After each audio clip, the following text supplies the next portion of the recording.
की कारणों के कारण उपस्थित हो पा रहा हूँ। 3-4 महीने तबीयत बिगड़ी, ऐसी बिगड़ी, खांसी ठीक भी नहीं रहती, गला आज भी अभी ठीक होते होते भी उतना ठीक नहीं हुआ जितना होना चाहिए। कारण खांसी और कारण बहुत सारे रत्नों का जो प्रयोग बीच में हमने बताया भी था कि बहुत yellow sapphire, lab tested yellow sapphire भी यदि बहुत हल्के कलर का हो तो वो भी नुकसान कर सकता है। अब इस बीच में हमने डार्क येलो सफ़ायर लिया। जानते हैं सोनार धोखा करते हैं, उसने क्या दिया, लाइट वेट में खूब भर के दिखा दिया, पीला लगा, हमें लगा कुछ और अच्छा किया जाए और कुछ और अच्छा किया जाए। 1 आध महीना तक तो ठीक रहा, धीरे धीरे उसके सारे कलर चले गए और धीरे धीरे उसके साथ चूँकि येलो सफ़ायर के साथ एक क्रीम सफ़ायर पहनता था तो स्थिति बड़ी अच्छी रहती थी। हमने कहा थोड़ा सा दाम्पत्य को भी ठीक ठाक करें, बीच में प्रयोग करते हैं।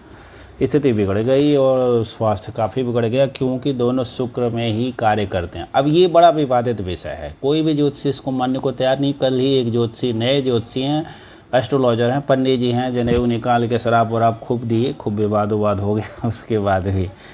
तो हमने खैर कहा कोहणे की बतिया नहीं हूँ, चलिए पढ़िए लिखिए। मैं तो आपके लिए सलाह दे रहा था, थोड़ा सा एक्स्ट्रा भी सलाह देने लग जाता हूँ, ये अपनी कमी है और इसके कारण बहुत नुकसान उठाना पड़ता है। तो खैर इसलिए आपसे ये बताना है कि येलो सफ़ायर, सिलोनी येलो सफ़ायर लैब टेस्टेड भी है। तो यदि 8-10 हज़ार रुपया रत्ती नहीं है ना, तो जान के चलिए वो क्रीम मिलेगा और धनु और मीन लग्नों में जान लेने के लिए वो पर्याप्त है, क्योंकि वो शुक्र की ओर है और ये काफ़ी विवादित होगा, इसे कोई मानने को तैयार नहीं। वो भी गर्म हो गया इसी बात पे कि ये लैब टेस्ट कराइए, और ये हमने कहा भले लैब टेस्ट कराएं, हम 4 महीना इधर पहने, 2 महीना पहले पहने, एक और पहने। हमारे पास 20 अंगूठियों का प्रयोग है, जिसमें 4 जो हैं येलो सफ़ायर हैं जो लैब टेस्टेड हैं, और वो क्रमशः एक में थोड़ा अधिक कलर, एक में थोड़ा सा कम कलर, ऐसे करके है 4.5 रत्ती, 5.5 रत्ती और 8 रत्ती तक का। तो 4 प्रयोग है, हम जानते हैं। और उसके बाद से एक तो और बात है, हमारे पास सूक्ष्म बुद्धि भी भगवान की कृपा से मिली है और एक चेतना भी, आपकी बहुत सारे लोगों की चेतनाओं से उन्नत चेतना मिली है जो जागृति भी है। तो जिसे मैं अनुभव कर सकता हूँ कि इन रत्नों का प्रभाव कहाँ पड़ रहा है। जैसे एक नई बात सुन लीजिए, रत्नों का प्रभाव सीधे चक्र संस्थानों पे पड़ता है, मन पे पड़ता है, और मन पे पड़ता है तो चक्र संस्थानों पे भी पड़ता है। अब चक्र संस्थान क्या है, यौगिक भाषा में है, मूलाधार से लेके सहस्रार तक 7 चक्र होते हैं। तो उन पे इन रत्नों का प्रभाव पड़ जाता है अलग अलग। इसलिए आपको ये भी ज्योतिषी कहते हुए कुछ मिल जाएंगे कि रत्न वगैरह छोटे से रत्न है, ये क्या करेंगे, कोई प्रभाव नहीं डालेंगे, रत्न निरर्थक हैं, रत्नों से भाग्योदय नहीं होता, रत्न कुछ भी नुकसान नहीं करेंगे। एक प्रकार का ये मिल जाएगा। एक प्रकार के ऐसे ज्योतिषी मिल जाएंगे जो कहेंगे रत्न पहन लीजिए सब कुछ ठीक हो जाएगा।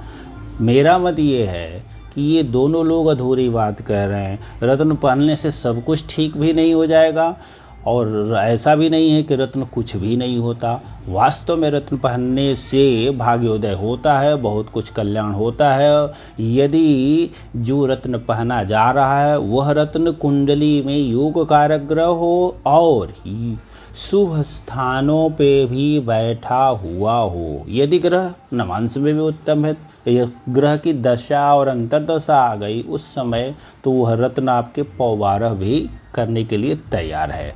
साफ शर्त क्या होनी चाहिए कि रत्न का जो स्वामी ग्रह है रत्न का, वह योग कारक ग्रह होना चाहिए, अर्थात 159 या फिर लग्नेश का मित्र।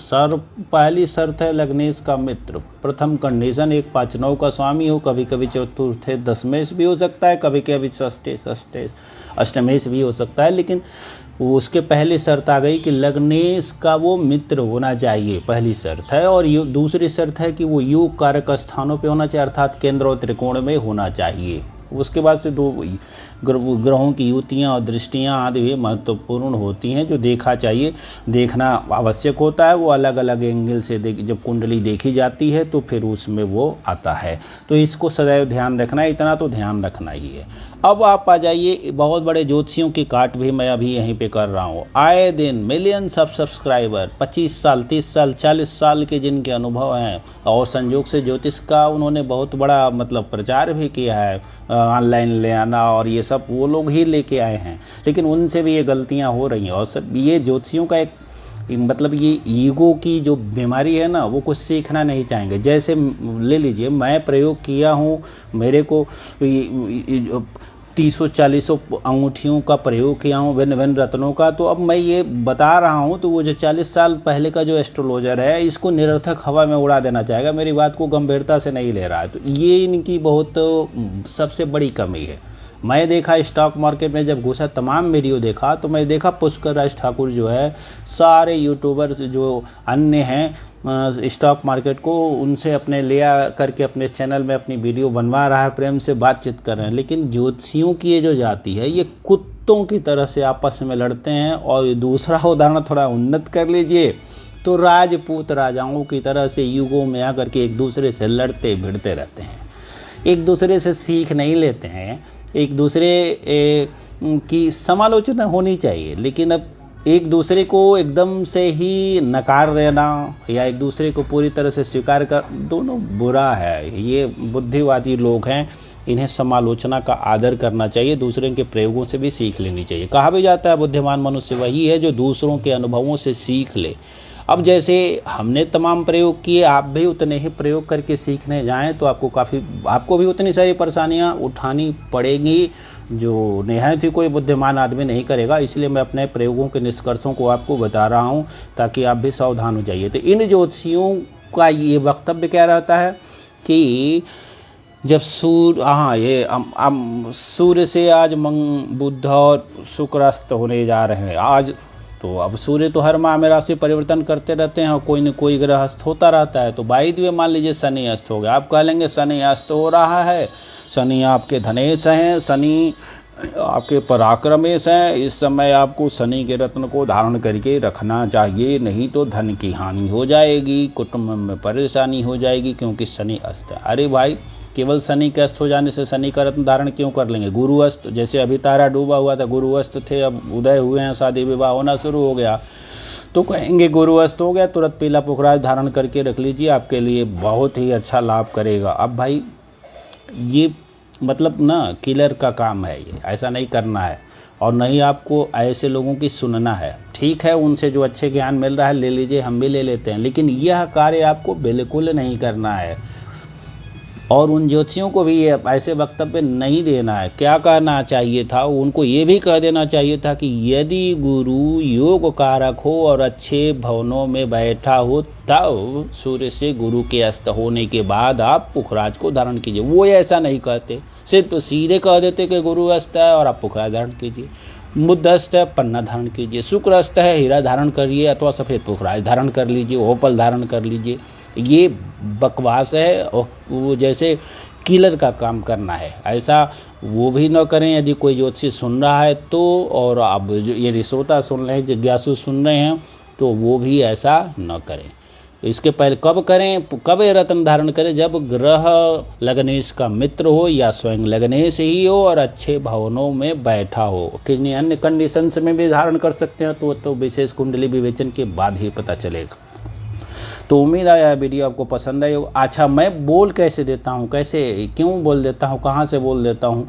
तो बोल देता हूँ, हमारे पास अच्छा प्रयोग है और मैं साइंस स्नातक हूँ, मैंने प्रयोग किया है, प्रयोगशालाओं में भी फिर परीक्षण लिया, फिर उसे निष्कर्ष निकाले, तो एक क्रमबद्ध हमारे पास वो भी आदत बनी हुई है। और यहाँ भी हमने प्रयोग किया है लगभग 15 वर्षों में, और ये 2 सालों में प्रयोग किया है कम से कम 4 सिलोनी पुखराज का, और बैंकॉक पुखराज हो गए हैं 3, इसके उपरत्न हो गए हैं गिल्सन, इस टाइप के। तो इतने गाढ़े जब कलर होंगे ना, तब धनु और मीन लग्नों में काम आएगा, और तब जो है ये प्योर गुरु की तरह से काम आएगा।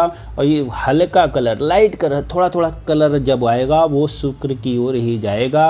और निश्चित तौर पे ये मेरे प्रायोगिक निष्कर्ष हैं, एक दिन के नहीं है, 2 सालों में निष्कर्ष हैं। पहना है, उतारा है, पहना है, उतारा है। फिर अब कैसे उतारा है, तो ज्योतिष में शुक्र के जो कारक बताए गए हैं ना, इन रत्नों को पहनने के बाद चूंकि सीधे शुक्र बलवान हुआ, और बलवान हुआ तो शुक्र के संबंधित जो वस्तुएं बताई गई हैं वो जीवन में प्रचुरता से प्राप्त होने लगी। तो निकल के आया कि हाँ, ये ग्रह जो है शुक्र में कार्य कर रहा है। इसको पहना तो कैसे पता चला कि ये गुरु में कार्य कर रहा है, और कैसे स्वास्थ्य उत्तम होने लगा। और देखिए, व्याख्यान देना ये गुरु का लक्षण है।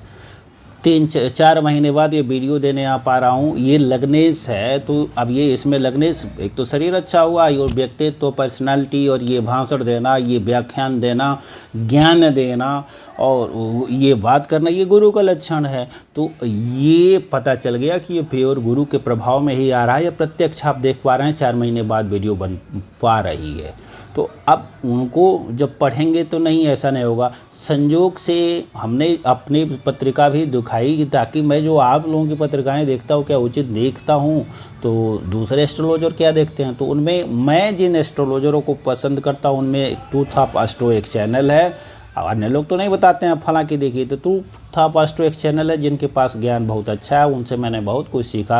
लेकिन अब उनकी भी एक कमी बता देता हूँ। उन महाशय की कमी ये है कि रत्नोत्तनों को बहुत अच्छी, मतलब बहुत अच्छे प्रकार से सम्मान नहीं देते हैं। वो भी एक लाइन में कह तो देंगे कि हाँ ठीक है रतन ये पहन लीजिए, आप पूछेंगे, लेकिन कहेंगे नहीं रतन से इतना भाग्योदय हो जाएगा या रत्न पहन लेने से इतना नुकसान हो जाएगा, वो ये नहीं मानते हैं। तो यही से वो स्वयं पहने भी नहीं है। संयोग से जिसकी कुंडली में खुद ही लग्नेश काफ़ी बलवान हो, पंचमेश बलवान हो, तो फिर वो रतन धारण नहीं भी करेगा तो उसकी तो बल्ले बल्ले रहने वाली है। वो कह सकता है रतन क्या होता है, लेकिन रतन यदि ग्रह लग्नेश कमज़ोर हुआ, अच्छे भवनों पे स्थित हुआ, वहाँ पे ये रतन काफ़ी उपयोगी हो जाते हैं और फिर ये रत्न भाग्योदय करने की क्षमता भी रखते हैं और ये रसातल में ले जाने की क्षमता भी रखते हैं। जैसे धनु लग्न में एक एस्ट्रोलॉजर मिले, काफ़ी बड़े एस्ट्रोलॉजर टीवी आदि पे भी आते हैं। उन्हें कहा यार हमने तो नीलम पहना है और हमको नीलम कोई नुकसान नहीं किया।